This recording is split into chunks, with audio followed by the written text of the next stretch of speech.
Ayan guys, hiking na naman tayo dito sa gubat. Diba? Bagal nung aking alaga maglakad. Fresh air. Malayo sa city. Taas ng mga puno. Puno ng kahoy.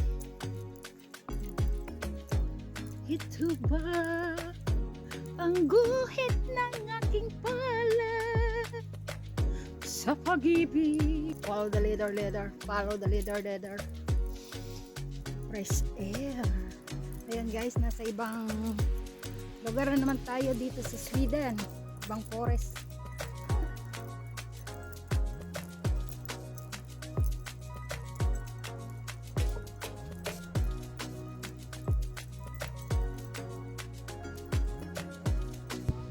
Ayan guys, dito naman tayo sa lawa.